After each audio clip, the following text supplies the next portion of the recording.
welcome to Thriver TV, the place to break free from narcissistic abuse with quantum tools and understandings. And just before I get started, I'd like to say such a special thank you to the beautiful Laura, and I'm wearing your earrings that you sent me for my birthday, so thank you. You're such a gorgeous, gorgeous girl. You really are. Alrighty, so let's get started on this week's topic. Narcissists trigger us into more things than just despair and feeling powerless. We feel mad, violated, taken as a fool, manipulated and lied to. In fact, I think there are very few things that make people as angry as feeling deceived and betrayed. Narcissists do all of that in ways that we couldn't even imagine having happened to anyone, let alone ourselves. It's just awful. And of course we want to stop them. We want to do what we can. Yet the ways we try to stop them hurting us are the exact ways that hand them more bullets to shoot us down with. So in this video today, I'm going to teach you how to beat the narcissist at their own game without needing to expose them or make them wrong. And the irony is you will expose them and you will make them wrong, but that's not what you're setting out to do. So listen closely, because you're going to find out the subtle difference that is powerful beyond measure in this. Our greatest driver in life is to feel safe and secure, to know that we will have shelter, food, continuing security, and dependable love and community. Narcissists have a way of threatening everything, including our mental sanity and emotional stability.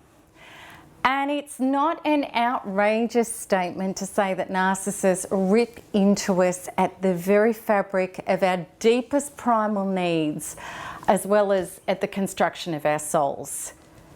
Could anyone hurt us as much? Possibly not. What happens when we're triggered into feeling small, battered, shameful? As narcissists are so good at projecting into and onto us, and powerless. This. We run around like a headless chicken, that's an Aussie expression, chook, trying to expose the narcissist to others so that we can have allies to help us. And we try to force the narcissist to admit that they're wrong, make them atone, and stop them doing what they're doing. However, the results are disastrous. People think that we're crazy, fractured, and our victimized energy does not inspire support. Rather, it makes us look like the one with the problems. And when we try to force the narcissist to take it back, admit they're wrong, and start acting like a decent person, they simply twist it and turn it all and abuse us more. Now, this is where we need to go quantum, because we're not going to get to the truth of it unless we do. There's a powerful energetic law at work here. So within, so without. And this means that any action we take from the inner trauma of feeling small, powerless, shameful, and broken is going to generate more of that.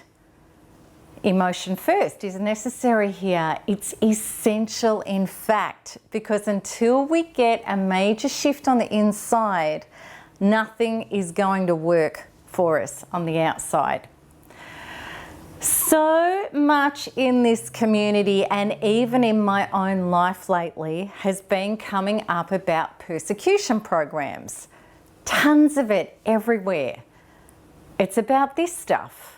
When we feel under attack and our security and the very fabric of our life is threatened. And when this happens, we feel that ice cold terror in our veins, which is actually coursing through every cell in our body. It's the horror of the possibility of being annihilated, literally. And that's exactly what your inner being is activated. These dreadful feelings I'm small, I'm powerless, I'm defenseless against this. And when we're not okay on the inside yet, that's exactly what it feels like. Narcissists operate that way. They hit you at your greatest fear, they activate your terror of annihilation programs, and they know that you're going to be severely triggered and powerless as a result. They seek to chop you down at your very roots. And I promise you that this stuff was huge for me. It had hamstrung me my entire life. And it caused me to be an easy target for abuse. And it had made me hand over power, resources, money, and myself over and over again. Like an attempt by a timid animal to bare its neck to an attacker to not be injured. Well, guess what? Like so many of us, of course I was injured. In fact, I was very nearly annihilated.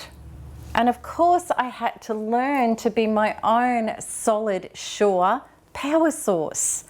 Namely, commit to my soul's personal evolution journey.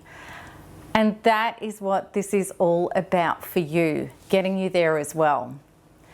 And when we make it our mission to develop beyond our powerless emotions, and when we do the work on the inside, regardless of what is going on the outside, and especially because of what is going on the outside, because if we want to know what our inner world is doing, all we have to do is check out what's going on in our outer world, so within, so without. Then we move out of powerless into powerful, and we connect to the only place power can ever be generated, from inside us. Now I'm going to jump ahead. I'm going to give you your goal in all of this, your destination where you will beat the narcissist, and then we're going to work backwards to work out how to achieve that. So this is it, the goal of being completely transparent in your life with everyone that the narcissist tries to pull in to throttle you with. So I'm talking about family, friends, authorities, as in the case of abuse by proxy, anyone at all. You present the facts rationally, calmly, and factually. And if there are any amends to make or any secrets that the narcissist has used against you, as they love to do, address them and make amends with anyone that you need to. And think of this as a blessing in disguise, and it's clearing up any skeletons in your life. It's bringing you to credibility and accountability and openness and honesty. And don't be perturbed by any of it. You're coming clean, you're being solid, mature, honest, seeking to rectify or be humble about anything that's required, and being an open, honest person without fear. And this is the important part. You're going to do this in a really sane and rational way. And that would include, if these are just outrageous false statements, just be very clear and precise and calm about it. And include everyone in the correspondence, including the narcissist, and don't turn and attack the narcissist. Just be clear and honest about your life. And please know that you stay no contact or modified contact with the narcissist.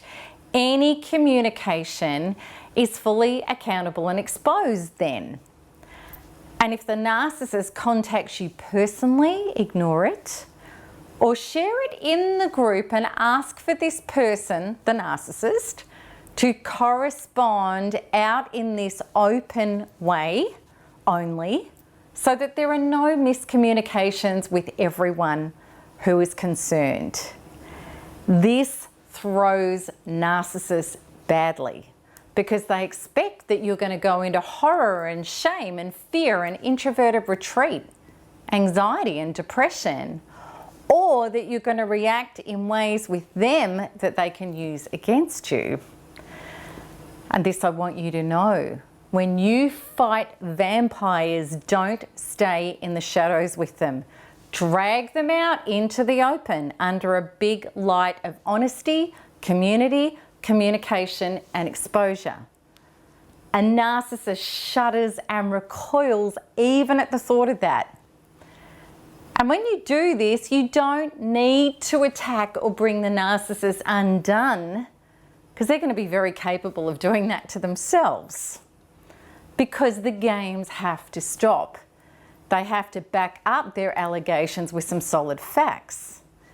They are well aware, with eyes on proceedings and you having no fear of it at all, being right out in the open, that they have to be very careful about their moves. If the narcissist starts contacting people separately, trying to manipulate and coerce, people will start suspecting that he or she has something to hide. They become the one who is suspect, because it's like, why isn't this being openly shared and discussed? Plus, the added bonus is narcissists are instinctively nasty, and they need to offload pain and punish and get a reaction very quickly. And if they don't, and if it gets too hard, they will drop the whole thing. They're terrified about being exposed for who they are, just as vampires are terrified about being in bright light. They won't risk that.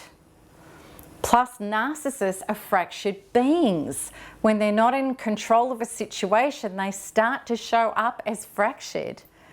The more and more powerful, authentic, and open without fear you become, the more they fall apart. So I can almost hear your brain ticking away with all sorts of stuff about this, and that might include triggered feelings inside. And of course, these sorts of feelings. How can I do that? How can I be that strong, open, and fearless? You might be thinking, I can barely get myself out of bed every morning to make the kids' lunches and get them to school. And usually after that, all I want to do is go back home to bed. How on earth can I come out and be that powerful and sure of myself? I get it. I know the old me used to have more chance of flying to the moon